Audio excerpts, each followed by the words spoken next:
Okay, so we are recording this because I know that, this day and time may not have worked with everyone's schedule. So hopefully they can watch this recording later on if they weren't able to join us today. So my name is Samantha Mallory. I'm the director of the Learning Resource Center at Austin Peay. And AJ, do you want to introduce yourself? Yeah, my name is AJ. I'm the freshman academic advisor for education and special education majors. I know you, Ella, but I don't know you, Jennifer. So it's nice to meet you. And I'm kind of helping out with the College of Education with the preparation for either taking the ACT or the Praxis core. And you might hear that be called the Praxis 1. So just know that's kind of interchangeable. Thank you. Okay, I'm going to go ahead and share my screen here and we'll just jump right in. All right, so today we're going to talk about ACT and Praxis 1 or Praxis Core exam preparation. And like I said, we've already done our introductions. I'm located in Marks. If you ever need to stop by my office, it's 123, which is really easy to remember. And AJ, where are you located? I'm in McReynolds. Okay. And I know, as you can probably tell, we're working remotely right now, but some days I'm in the office, so you're always welcome to call or email as well. My information's on our website. So what we're going to cover today includes the what's and whys of the ACT and the Praxis, what is test anxiety and practices to control it, and then study and test strategies. So a lot of times when students don't earn the scores that they want to on tests, it's not necessarily because they're not familiar with the content or they don't know everything they need to know. Sometimes it just has to do with being nervous about it or not knowing exactly how to study for it. So we're going to go over a little bit of that to try and help. So what is the ACT?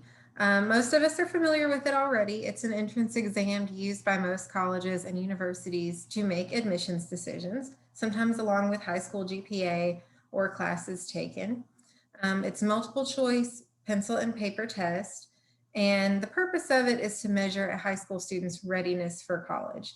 In some of your cases, the College of Education also uses it to determine if you're ready to move on to the next milestone. Is it still called milestone, AJ? I think they changed the... Yeah, they changed the name to transition points. However, you still may hear faculty call it milestones. So if you hear one or the other, that's what they're kind of talking about. Great, thank you. So what is on the test? There's an English section with 75 questions and 45 minutes to cover that. That goes over usage, mechanics, and rhetorical skills, as well as grammar, punctuation, usage, and sentence structure, and overall ideas, styles, and organization. There's also a math section. It has some fewer questions and more time to cover it because it takes a little bit longer than it might to just read and answer a short sentence. And as you can see, it covers different math subjects from pre-algebra to elementary algebra, geometry, and trigonometry. And then the last two sections, there's a reading section. It has 40 questions and 35 minutes to complete that. And it covers different kinds of reading. So it includes nonfiction like social sciences and natural sciences, as well as humanities and comprehension in general. And then the science section handles, and 40 questions, it handles data analysis, hypothesis evaluation, research, and then just general knowledge of scientific skills. As you may know, there's also a writing section. This is optional and it's not required for the College of Education. If you did need to complete it for anything else, there's one prompt and there's 40 minutes to complete that section. So just some additional info for you. The exam takes a total of 2 hours and 55 minutes, so about 3 hours, with an additional 40 minutes if you're doing the writing section, which again, I'll just mention that's not required for the College of Ed. So the cost of the exam without writing is $50 and the maximum score is 36 that you can earn. The average score is usually around 21, and then you should receive your score results around 2 weeks after you take it. So the Praxis is your other option for the College of Ed. It measures academic skills and subject-specific content knowledge needed for teaching. So in some ways, it's very similar to the ACT Core or 1.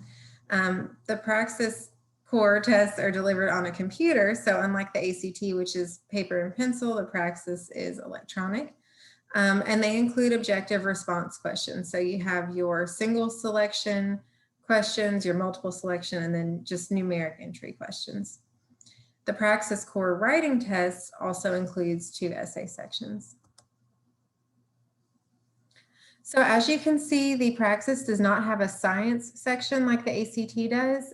You have 56 questions in math. It includes numeric entry and selected response. You have 56 questions in reading. And that also involves integration and analysis of multiple documents and different response types. And then you do have a writing section for the Praxis. So whereas the ACT writing section is not mandatory, the writing section on the Praxis would be. So that's 40 questions and 2 essays in that section. You have 40 minutes to complete the questions in the section and then 60 minutes to complete the essays. So that'll assess both argumentative writing, informative explanatory writing, and then there's 1 task for each of those. So this is a longer test than the ACT, which is, if you recall, about 3 hours. The Praxis is going to take about 4 hours and 30 minutes for the completion of the entire thing. AJ, do you want to take this slide? Yeah, definitely. So I just want to touch base on the Praxis Core, at least for right now. Because of COVID, Praxis is being able to be taken at home through a service called ProctorU. So there is a testing location in like downtown Clarksville if you are local. However, if you don't feel comfortable coming in for that testing location and you are okay using a Proctor service, specifically ProctorU, you are able to choose that when you register for the Praxis Core on the ETS website. The other thing I just want to touch on too is the timing of that. So Sam kind of gave the total completion for the combined assessment. The combined assessment is a little bit cheaper, so that's kind of why we gave you that total time. However, for many students, taking a really long test is not feasible to their best, strategies in being successful. So you can take them individually. And so you can do the writing, one time, the writing another time, and then the math another time. But there is a difference in price. So that's just kind of something to be aware of, and we can definitely share that information. But it basically kind of lessen the testing time that you have per subject area. So the main thing that I want to kind of address as far as when to do it, it kind of depends on where you're at right now in your program. If you are in Education 2100, and especially if you're in Intro to Special Education, now is the time to start preparing and gathering your materials and at least identifying which assessment you would like to take. We typically advise, if you have taken the ACT before and your score was either like a 19 or 20, we would probably recommend doing the ACT. But if you haven't taken the ACT before, or it was less than, the highest composite score of a 19, then we generally will recommend the Praxis Core. The main thing I want to say with that, though, is it's a recommendation. So you ultimately will have that choice which one you would like to do. And I just encourage you to talk to your specific advisor about those concerns so they can kind of brainstorm with you on what might be the best assessment based on your needs, financial circumstance going on, and then just any type of study materials. For the slide that we're looking at particularly, I know that Sam has the actual scores that are needed. So the Praxis score requirements, like I said, it's 3 different subject areas: reading, math, and writing. And those scores, the bare minimum scores that are needed, are listed on our screen. And you can retake them sooner than an ACT. So that's something to kind of keep in mind when you're making basically like your pros and cons list between each assessment. You might want to include not just the cost and not just how many questions and the time it takes to do it, but also how quickly can you retake it. Depending on your circumstances, you might be in a shorter crunch time, and therefore as an advisor, that's something you might want to talk to them about if you need to allow time to retest as soon as possible, essentially. I don't know if there's another screen that has it, but I do want to say there's been a slight change in the fee for the ACT. Austin P, our testing center, we do offer the residual exam, and that price has gone to $70, so just a $10 increase. But if you would like to take the ACT, you can take it on campus. And we have our own testing center that will administer that to you. If you would like to do the national ACT, and they're the same thing, the only difference is your scores are only valid at Austin P if you do the residual, but if you do the national, it could go to any college. That price is a little bit cheaper. It was the 55 that Sam had kind of mentioned there. So just kind of keep that in mind. But as far as the composite score that's needed for the ACT, it's a 21 or higher. And for the Praxis, they had those minimum scores. So it'd be the minimum of those scores. It's not both. And I only bring that up because we had a student who had a really awesome question in the past that says, do you need both scores? And you don't. It's just one or the other to kind of make that minimum to go earn basically your transition point 2 and gain admission into the teacher education program. So I think that's what you had on that slide. Sam, do you mind going back to it just to make sure I didn't miss anything? Let's see. Okay, yeah. So I'm kind of going back to just the timing and the score requirements. You know, it sounds like we're beating a dead horse there, but just talk to your advisor. If you are one of my advisees, I recently sent out an email last week that has a listing of pretty much your options with links to how to register and different resources. But if you missed that, feel free to reach out to Sam and I, and we'd be more than happy to make sure we pass it along to you. AJ, did you want to touch any more on cost about like where they can take it or anything like that? Yeah, so let me see if anything has been different on the screen. Okay, so those costs are accurate. So those are the correct ones.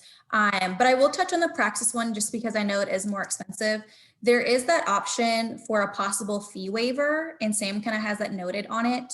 The actual waiver itself and the directions how to do that is on the ets.org website.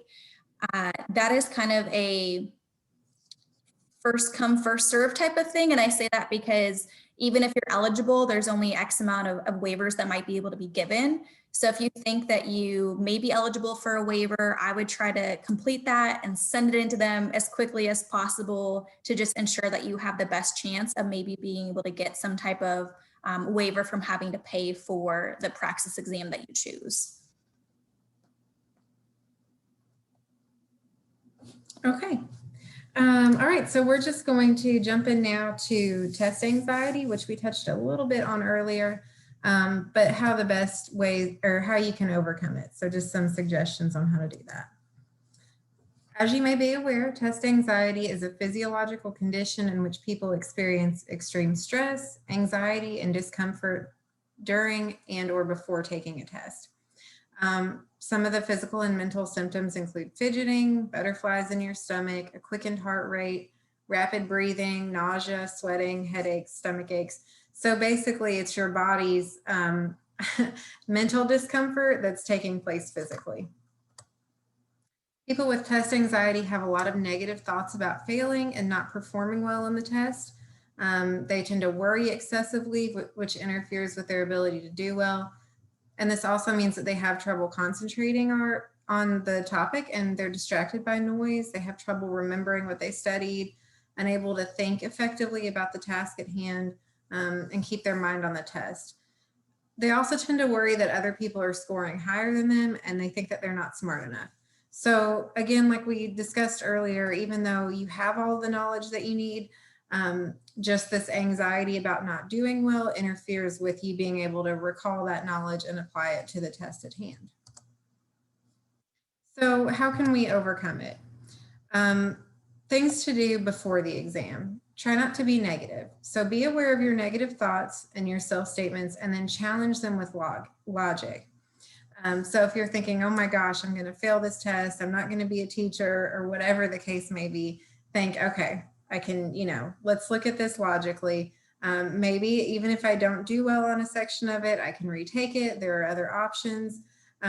It's helpful to just focus on the here and now and not think about the bigger things that might be worrying you down the road. So approach the exam with confidence. View it as an opportunity to show how much you have studied and to receive a reward for all the studying that you have done. So a good thing is to maybe have something planned, maybe to go get ice cream after the test or something like that, to make it more of a fun experience than just worrying about the exam itself. The next tip is to relax and breathe. So a lot of those physical manifestations that we talked about can be moderated by breathing. So relaxing your muscles and breathing, inhaling and exhaling to a count of 5 is really helpful. Just slowing your breath, taking time to relax. As you do this, you receive more oxygen, so it relaxes you, and that also helps to reactivate your memory. It's really good for your brain to have that oxygen flowing to it. The next thing that you need to do is just organize and prepare. So the more organized you are, the better you're going to feel going into the test. So organize yourself mentally and physically.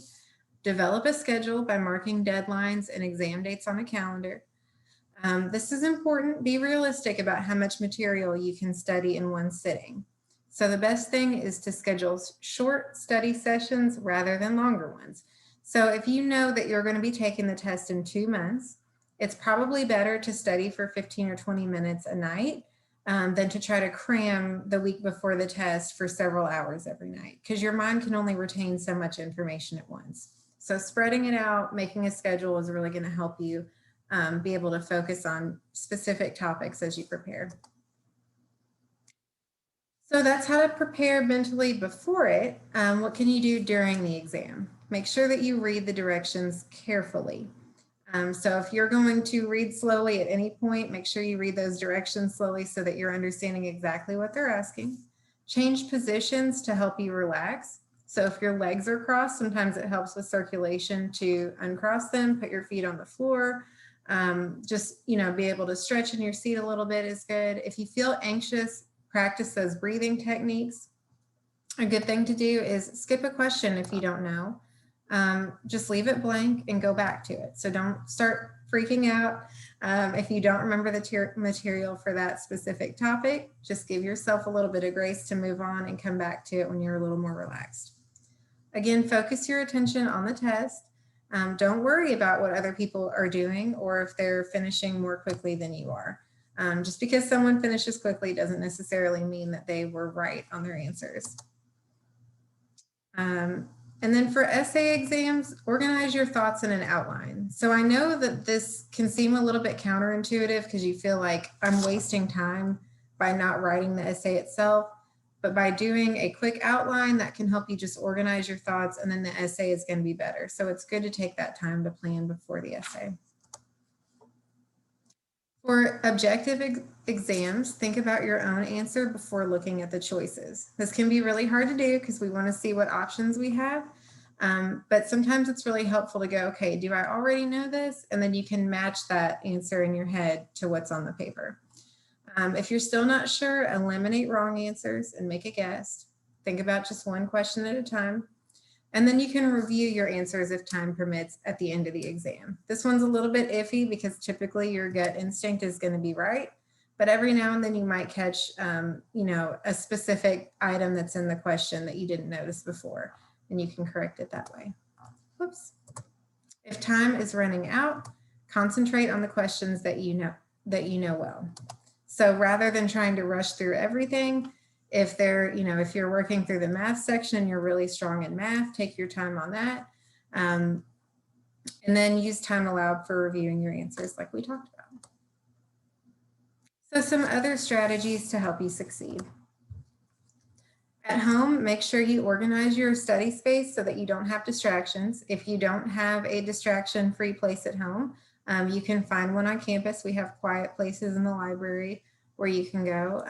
There are also some spaces in the university center that are quiet where you can work there, especially now that a lot of people aren't on campus. You can use older materials and exams to help you study. I'll also send a handout to the people who are attending today and anyone else who needs it that has exam preparation materials that are free to you as Austin Peay students. So please don't feel like you need to spend money on prep materials. Explaining the material to others is great. So I used to teach English, and I feel like most of the grammar that I learned from teaching other people. So even if I didn't explicitly know the terms for everything before I was a teacher, I did afterwards. And then the last thing is organizing a study group. So I'm going to send out a survey after this presentation. And one of the items on that asks if you're interested in being in a study group, and if so, we will try to pair you up with some other people so that you can get together either virtually or in person, whatever you're comfortable with, to go over the exam prep materials. Knowing what your learning style is can be helpful. People have different opinions about learning styles, but I think it's helpful for some of us. Some of us know for sure I like to listen to information, or I'm a very visual person and I like to see it written down. So just being familiar with your strength is helpful. So if you're a visual learner and a kinesthetic learner, it can be helpful to use flashcards. So you have that physical as well as the visual aspect of that. So try to tailor whatever you're using to prepare based on your learning style. Make sure that you take regular breaks while studying. Like we talked about, your brain can only retain so much. So getting up and walking around, listening to music for a minute can be helpful. Don't forget to eat and hydrate, and make sure that the food that you're eating is actually healthy food. So try not to eat, things like chips or empty calories. If you can eat fruits and vegetables, it sounds silly, but it's really better for fueling your body. And most of us are underhydrated, so drink more water. And then finally, you can schedule an appointment with a Learning Resource Center tutor or a Writing Center tutor. So if you need help with, or if you'd like help with the reading or writing sections of either test, you can meet with a Writing Center tutor for that. If you would like some assistance with the science or math sections of the test, you can schedule an appointment with a Learning Resource Center tutor. So that's pretty much how we're divided up by subject. And then the last things are to familiarize yourself with the test. So we have done that today a little bit. We've talked about, the different sections that are included, how to review the directions, answering those easy questions first, the ones that you're comfortable with. Of course, make sure that any marks that you put, you're putting it in your exam booklet and not on your answer sheet, because you don't want those stray marks to be marked incorrectly on the physical test. And then feel free to write in your book. Annotation is really important to helping your mind process. So be sure to underline and make notes in your test booklets, especially on those writing sections if you're taking the Praxis. And then there's only one correct answer, as we know. So using that process of elimination is really helpful. Easy questions usually precede the hard ones. So taking your time on the easier ones and knowing that you get those right can be helpful instead of rushing through them and getting to questions where you don't feel as confident. Be sure to budget your time.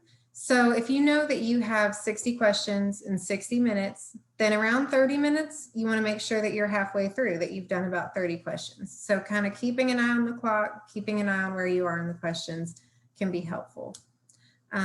Read each question carefully to make sure that you know what it's talking about.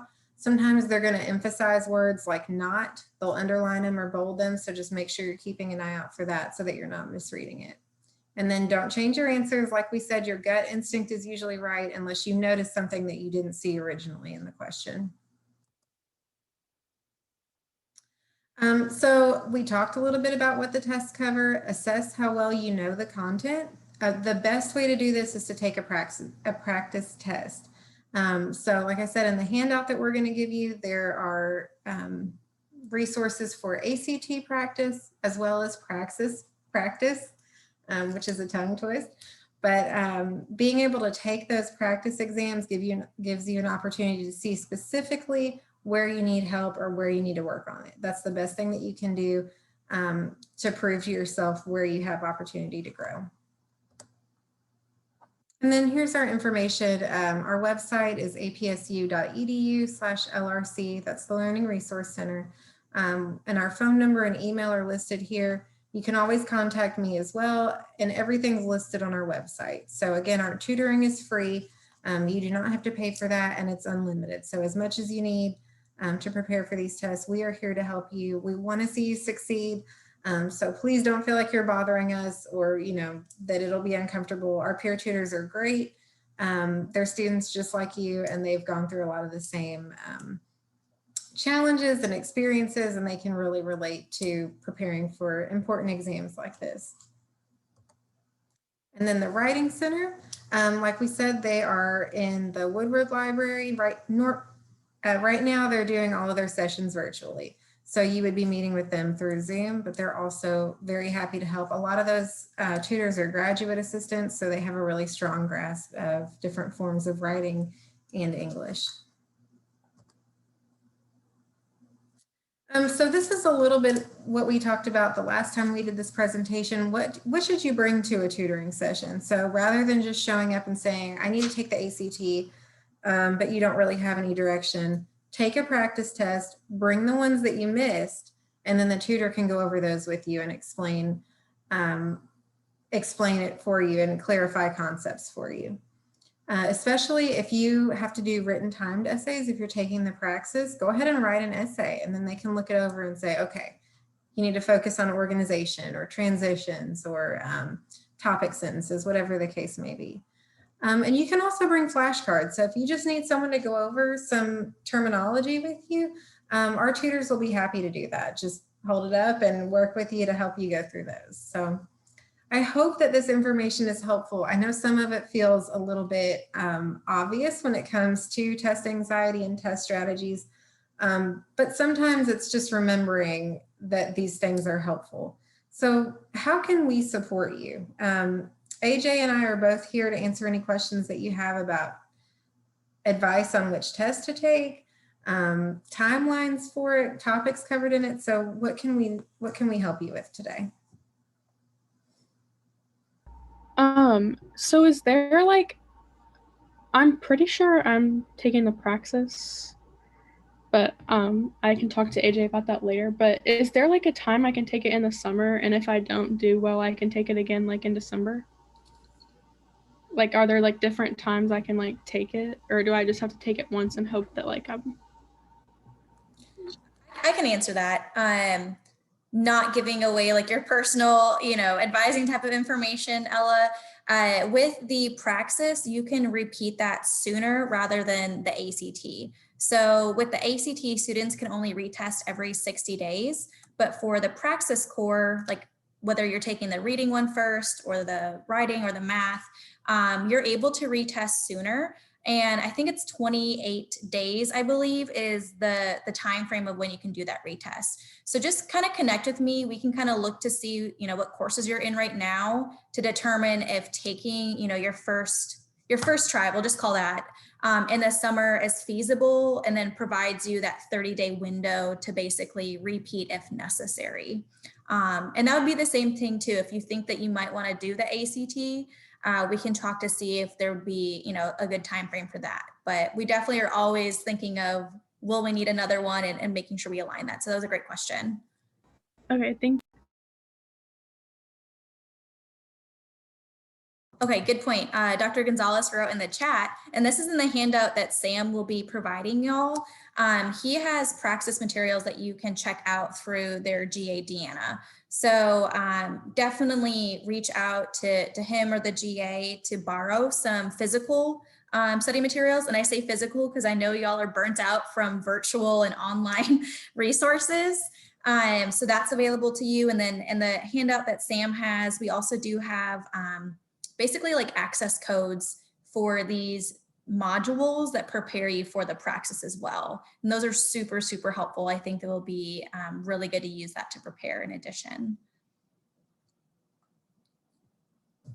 Absolutely. Yeah, that program is called ACT. Well, it's called Test Camp. It's for the Praxis, not the ACT. I apologize. But yeah, it's very helpful. It walks you through each question, each section. So it's great. And then we have an access code that makes it free to Austin Peay students. Mm-hmm. And the main thing I just want to say to the two that are in here, but also anybody who might watch this recording on YouTube, you are not the only one who's going through this. I know it can feel like a very isolating experience, and you get a little bit of imposter syndrome, like, man, am I cut out to be a teacher? Can I get in this program? Absolutely, you are. If you have the heart to become a teacher and you're passionate about it, we will help get you there and support you. And you're definitely not the only one in the position of having to possibly take the ACT or Praxis. So I just say that because I don't want to make you feel alone or cause you to doubt, your ability to go into the program. If that's what you're determined to do, as staff members, we're here to support you and get through that. So. I appreciate you saying that, AJ. I think that's a good point too, because we have a pretty small turnout here, but we have a lot of people who email about this, and we have multiple sessions of this. We have one every month pretty much. So you're definitely not the only 2 students we've seen, and we'll have a lot of people who end up watching this video as well, who just weren't able to make it right now. So. Yeah, and the other thing I could add too, Sam mentioned it about the study groups. I know with COVID, it's hard to meet in groups right now. Hopefully, things will eventually allow you to do so. But if you're in, Education 2100, Introduction to Special Education, Math 1410, Math 1420, any of those very specific classes that are mostly for education or special education majors, look around who's in your Zoom rooms or who's in the classroom with you, because it's very possible that you're sitting next to someone who's in those same shoes, and just being able to find that support system and kind of lean into your community a little bit will be really beneficial as you all kind of prepare together. And once you kind of form those groups together, like Sam was saying, the best way of learning something is trying to teach it to somebody else. So if you're kind of working in your groups and reviewing materials and practicing, not quizzing each other, but teaching someone a concept, that will kind of help foster that deep learning that's needed for the assessment that you take. Thank you. You have any other questions right now? Okay. Okay. I will be sending out an email to everyone who registered for this session. And so I'll include the handout with test prep resources in it. And I'll also include a link to a survey where you can give us some feedback about how we can improve this session, because we're always open to advice and suggestions for improvement. So I appreciate you all coming today.